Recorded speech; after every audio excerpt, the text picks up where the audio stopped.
So here's the power board, and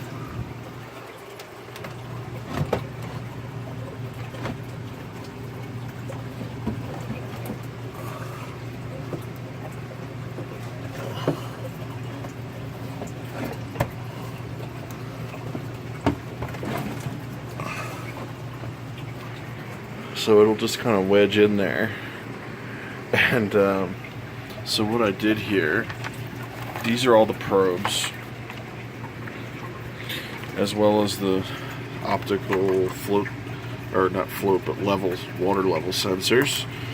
The temperature probe is in there already. It's it right there in the cradle.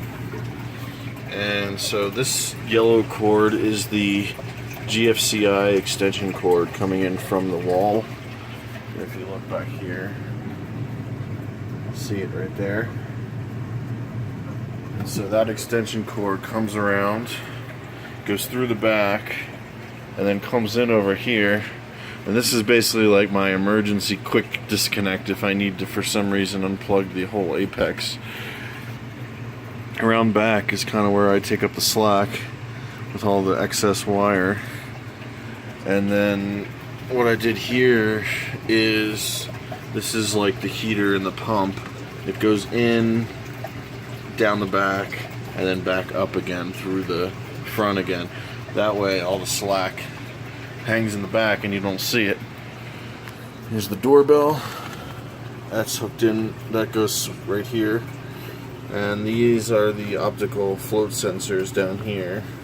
This little cord here loops around and connects to the apex. This thing does swing up, but I don't know, they made such a big deal about this design. The only thing that's stupid about it is that you can't really swing it up once all these wires are in there like that. So for whatever it's worth, the design is kind of silly.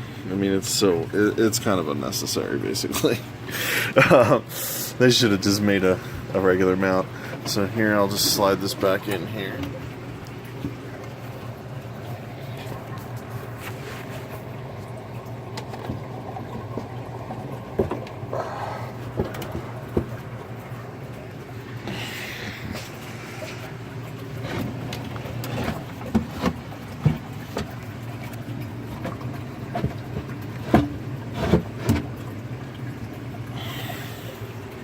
Alright, that's basically it.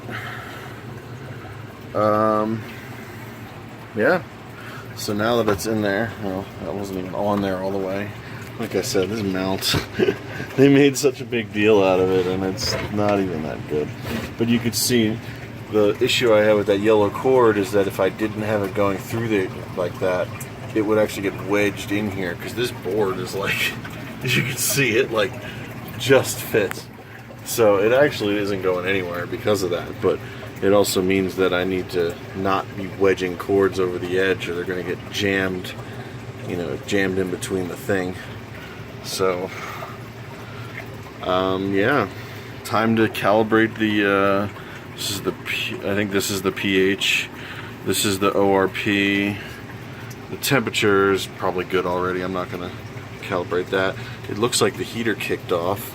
So if you see the little orange lights on the apex there, 1 and 2 are on. That's on the top there. 1 is the lights. 2 is the pump. That's pretty much always on. 3 and 4 are the 2 heaters. And then 5, 6, 7, 8. I think only 5 is plugged in, and 5 is the power supply to the little breakout box here. So that's pretty much what it looks like. I'm not going to leave this cradle here. The cradle is probably going to go in that back corner there. It's kind of hard to get to, so I'm going to calibrate everything up front here and then move it back there. Obviously, it doesn't make much sense to have the temperature probe right above the heaters. So yeah, no, it's very temporary. If those heaters weren't there, I mean, otherwise this would be a good spot, but no. So yeah, it'll probably end up going on the back or on the side. Probably on the side.